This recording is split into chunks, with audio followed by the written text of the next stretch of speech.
गुरुर ब्रह्मा गुरुर्विष्णू गुरुर्देवो महेश्वरा गुरुर साक्षात परब्रह्म तस्मै श्री गुरुवे नमः. साधना सेवा सत्संग हा चैतन्याचा मार्ग आणि मदत फाउंडेशन सर्वांना या मार्गावर चालण्यासाठी प्रवृत्त करतं, मोटिवेट करतं.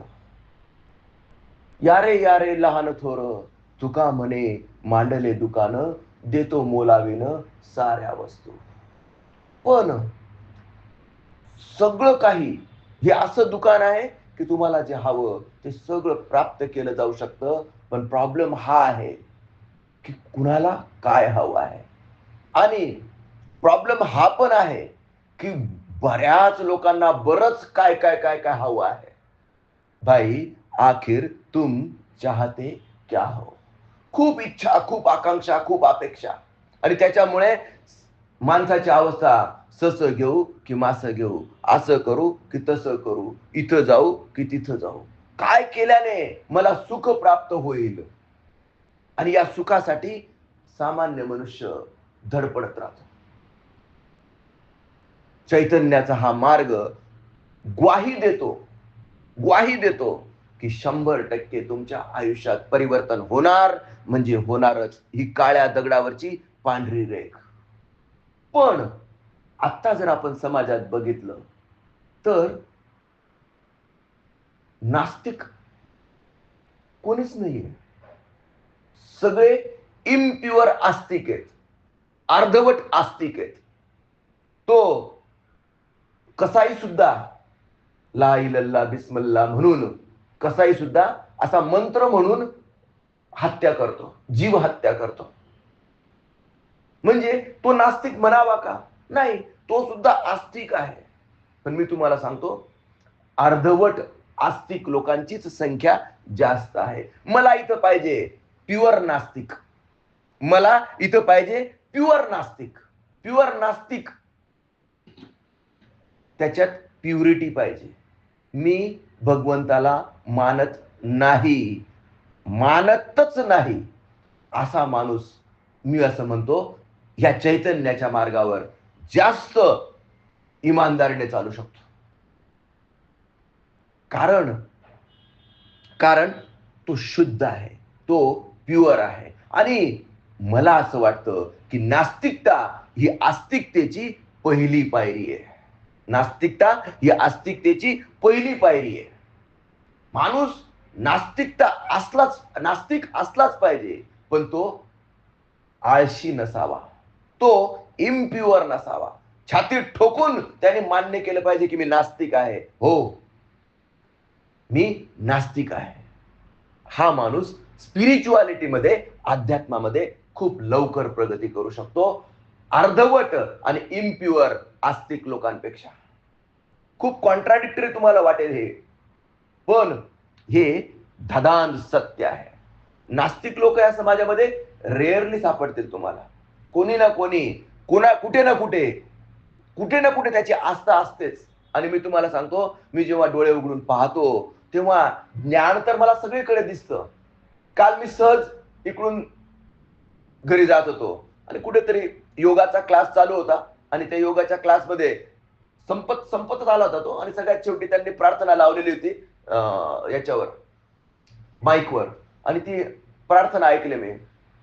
इतनी शक्ति हमें देना दाता, मन का विश्वास कमजोर होना, हम चले नेक रस्ते पे हमसे भूल कर भी कोई भूल होना. किती सुंदर प्रार्थना. पण मी तुम्हाला सांगतो, सगळे लोक म्हणतात म्हणतात ह्या कानाने ऐकतात आणि त्या कानाने सोडून देतात. कारण प्रार्थना संपली की लगेच कोणीतरी विचार करतं की चला आता कुठे जायचं, योगा तर होऊन गेला सकाळी, आज संध्याकाळी कुठे पार्टी आहे, संध्याकाळी कुठे बसायचं, या असे विषय चालू होऊन जात असतील तर मी म्हणतो त्या प्रार्थना म्हणायला काय अर्थ आहे. चित्ती वचनी कृतीत यावी सहज सुधा माधुरी. आणि दुर्दैवाने जे आपल्याला माहीत आहे ते आपल्या कृतीत येत नाही.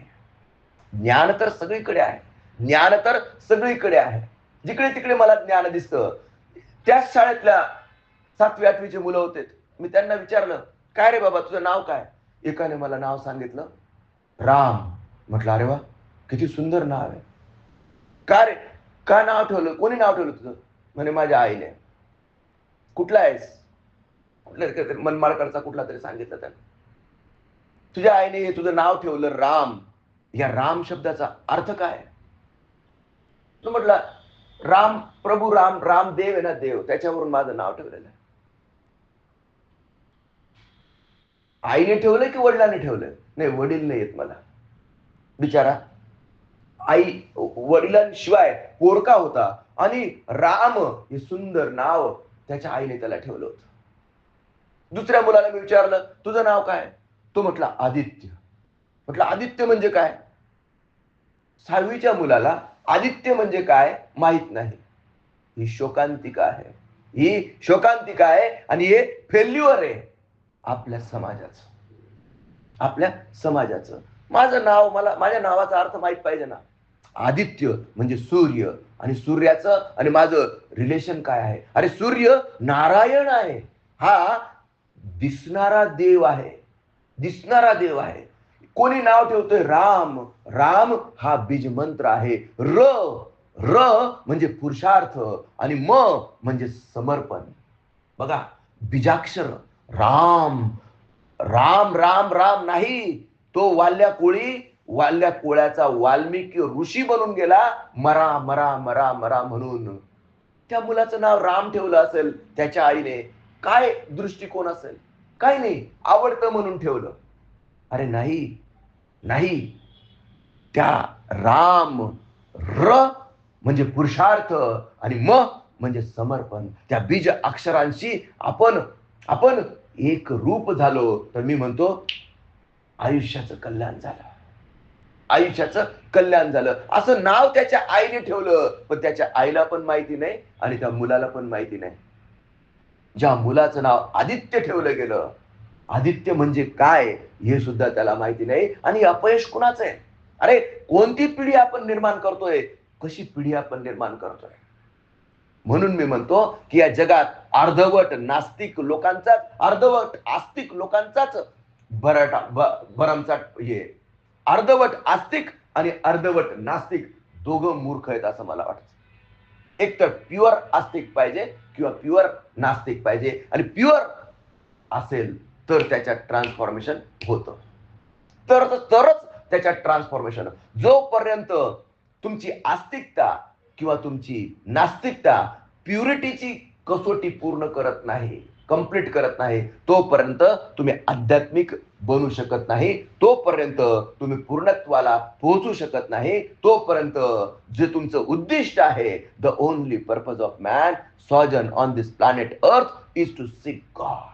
भगवंताच्या प्राप्तीसाठी प्रयत्न करणे, या एकमेव उद्दिष्टाकरता तुमचं आमचं अस्तित्व आहे. पण त्यासाठी मला हवा आहे एकतर प्युअर नास्तिक किंवा प्युअर आस्तिक.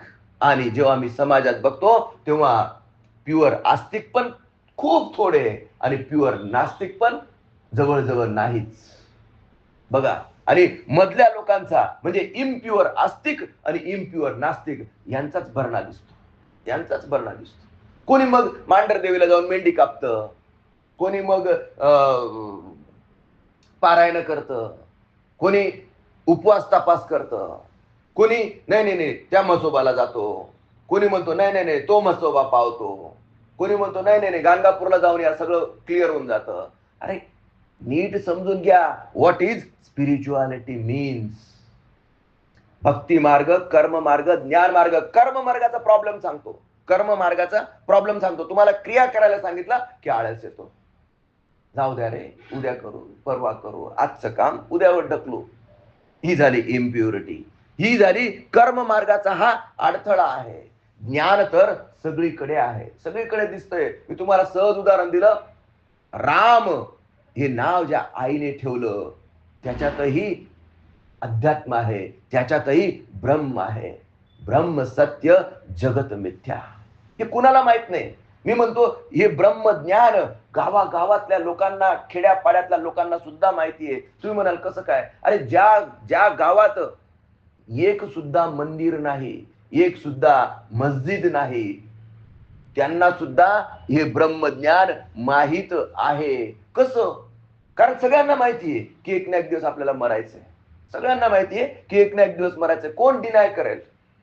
कोण अमरपट्टा बांधून आलेला आहे? सगळ्यांना मरायचं आहे. आणि मेल्यानंतर मेल्यानंतर काय म्हणतात? राम नाम सत्य है, राम नाम सत्य है, राम नाम सत्य है. पण घरी येऊन आंघोळ केली की विषय संपला. विषय संपला. राम नाम सत्य है याचा अर्थ काय? की बाकीचं सगळं मिथ्या आहे.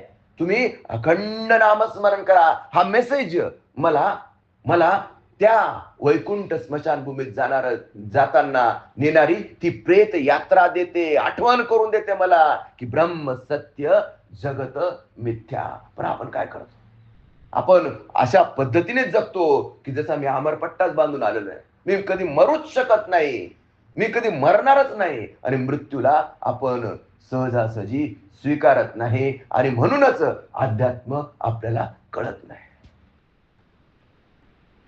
सांगायचा मुद्दा, कर्म मार्गात आळस आणि ज्ञान तर मला सगळीकडे दिसतंय, सगळीकडे दिसतंय. खेड्यापाड्यातल्या लोकांजवळ पण ज्ञान दिसतं, पण हे ज्ञान आचरणात आणलं जात नाही. ही ज्ञान मार्गाची शोकांतिका आहे. आणि तुम्ही म्हणाल भक्ती मार्ग सगळ्यात सोपा. काय नाही, फक्त राम राम राम राम राम राम राम राम राम राम राम राम राम राम राम राम अखंड नामस्मरण करा, तुमचं कल्याण होऊन जाईल. हे कुणाला माहिती नाही. प्रेतयात्रेत पण तेच शिकवलं जातं. पण अखंड नामस्मरण केलं जात नाही, करता येत नाही. कारण काय? त्याच्यात प्रामाणिकपणा नाही, त्या नामाबद्दल ते प्रेम नाही, तो भाव नाही. आणि भाव बळे आकळे येरवी ना कळे. जो भक्ती मार्गातला व्यक्ती आहे तो सुद्धा, त्याला पण शंका असते. कशाच्या बद्दल? नामाबद्दल. आणि जर भक्तीमध्ये शंका असेल, भक्तीमध्ये इम्प्युरिटी असेल, विश्वास नसेल, श्रद्धा नसेल, समर्पण नसेल, तर ती भक्ती इम्प्युअर राहते. प्युअर भक्ती मिळणं जवळ जवळ अशक्य, जवळ जवळ अशक्य. म्हणजे तुम्हाला नीट विषय समजला असेल की कर्म मार्गाचा अडथळा आहे आळस, ज्ञान मार्गाचा अडथळा आहे इम्प्लिमेंटेशन होत नाही, आणि भक्ती मार्गाचा अडथळा आहे समर्पणाचा अभाव. आणि जोपर्यंत या तिघही गोष्टी एकत्र येत नाही तोपर्यंत ट्रान्सफॉर्मेशन म्हणजे परिवर्तन घडत नाही. जिकडे तिकडे ज्ञान आहे, जिकडे तिकडे ज्ञान आहे, पण ते ज्ञान ग्रहण करता आलं पाहिजे. ते आपल्याला आपल्या आयुष्यात इम्प्लिमेंट करता आलं पाहिजे. एक जंगल होतं. त्या जंगलामध्ये एक पारधी, फासे पारधी, फासे टाकायचा, जाळं टाकायचा आणि बऱ्याच पक्ष्यांना पकडून घेऊन जायचा. बऱ्याच पक्ष्यांना पकडून घेऊन जायचा. हे करुण दृश्य एका साधूने बघितलं. आणि त्या साधूला पक्ष्यांची भाषा येत होती. त्या साधूला पक्ष्यांची भाषा येत होती. त्याला त्याच्याविषयी कणव आणि दया उत्पन्न झाली. त्या साधूला वाटलं की आपण या पक्ष्यांना या पारध्यापासून वाचवण्यासाठी ज्ञान दिलं पाहिजे. आणि त्याने ठरवलं, त्या पक्ष्यांच्या भाषेत तो बोलला आणि पक्ष्यांच्या लीडर्सला जमा केलं. आणि त्याने सांगितलं, अरे तुम्ही वेडेत का खुळे? किती तुमचे भाऊबंद त्या जाळ्यात अडकून जातात, जाळ्यात अडकून जातात.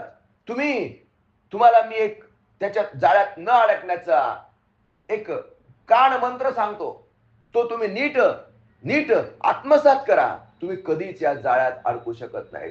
त्यांना सगळ्यांना आनंद झाला. वा वा वा वा, काय मंत्र सांगतात सांगा आम्हाला पटकन. त्यांनी सांगितलं, बहलिया आएगा, दाना डालेगा, जाल बिछाएगा, चुगना नहीं. आणि साधू निघून गेला. साधू पण खुश. त्याला वाटलं की बरं आहे, आता जर यांनी हे मी सांगितलेला जर मंत्र इम्प्लिमेंट केला, आत्मसात केला, तर हे कोणीच त्या जाळ्यात अडकणार नाहीत.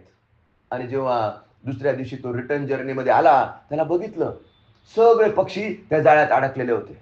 सगळे पक्षी त्या जाळ्यात अडकलेले होते आणि त्यांनी डोक्याला हात मारून घेतला. अरे काय, तुम्हाला मी काल एवढं सांगितलं होतं, तुम्ही कस काय अडकलात? आणि ते पक्षी सगळे गाणं म्हणत होते, बहलिया आएगा, दाना डालेगा, जाल बिछाएगा, चुगना नाही. सगळे पक्षी गाणे म्हणत होते, ते गाणं म्हणत होते. त्यांना असं वाटलं त्या पक्ष्यांना की या जाळ्यात मी आता जाळ्यातून निघून जाण्याचाच हा मंत्र आहे. आणि ते पक्षी गाणं म्हणत होते, काय, बहलिया आएगा, दाना डालेगा, जाल बिछाएगा, चुगना नाही. अरे मूर्खांनो, मी तुम्हाला इम्प्लिमेंट करायला सांगितलं होतं. नुसतं राम राम राम राम राम राम काय म्हणताय? ते अखंड नामस्मरण चित्ती वचनी कृतीत यावी, सहज सुधा माधुरी. जोपर्यंत तुम्ही तो मंत्र आत्मसात करून इम्प्लिमेंट करत नाही तोपर्यंत परिवर्तन घडत नाही, इफेक्ट दिसत नाही. या स्टोरी मधून आपण काय समजून घेतलं पाहिजे? मंत्र खूप आहेत, मंत्र खूप आहेत, पण त्याचा अर्थ लक्षात घेऊन त्या अर्थाशी कनेक्ट होऊन त्या पद्धतीने आपण वागलं पाहिजे. पण दुर्दैवाने सामान्य माणसाची अवस्था त्या पक्ष्यांसारखीच होऊन जाते. ज्ञानी लोक, आपले सद्गुरुनाथ आपल्याला ज्ञान देऊन कृतार्थ करतात, मुक्त होण्याचा, मुक्तीचा मार्ग दाखवतात, पण आपण तरीही या भौतिक जगात त्या पक्ष्यांसारखे अडकून पडतो आणि आपल्याला ज्ञान असूनही फक्त आपण म्हणत बसतो, काय, बहलिया आएगा, दाना डालेगा, जाल बिछाएगा, चुगना नहीं, म्हणत बसतो आपण. अरे ते बघा, या भौतिक जगातल्या मोहांपासून स्वतःला दूर ठेवा, स्वतःला दूर ठेवा. आणि या मोहात कांचन कामिनी आणि नाव इज्जत शोहरत याच्याच मागे लागून, कांचन, कांचन म्हणजे धन, धनाचा संग्रह करण्यामागे हा मोह आहे. कांचन कामिनी आणि आणि कीर्तीचा मोह. या मोहात कोणी लोभात, कोणी क्रोधात वाया जातं. आणि याच्यापासून बचाव करण्यासाठी दररोज सकाळी साधना, दिवसभर सेवा आणि रात्री झोपायच्या आधी सत्संग, हा आपला चैतन्याचा मार्ग आहे. आणि हा चैतन्याचा मार्ग किती जरी नास्तिक असला, किती जरी नाही, प्युअर नास्तिक असला, पण जर तो सायंटिफिक असेल, जर त्याच्याजवळ पुरुषार्थ असेल, जर त्याच्याजवळ आळस नसेल, तर त्याच्यात ट्रान्सफॉर्मेशन होणार म्हणजे होणारच. हे वचन आहे माझ्या गुरु परंपरेचं. तुमच्या सर्वांमध्ये हे परिवर्तन अपेक्षित आहे. नुसता मंत्र जप करू नका, मंत्र जप करू नका. हे ट्रान्सफॉर्मेशन होण्यासाठी, हा आयुष्यात बदल घडवून आणण्यासाठी, हा समाजात सकारात्मक बदल घडवून आणण्यासाठी चित्ती वचनी कृतीत यावी, सहज सुधा माधुरी.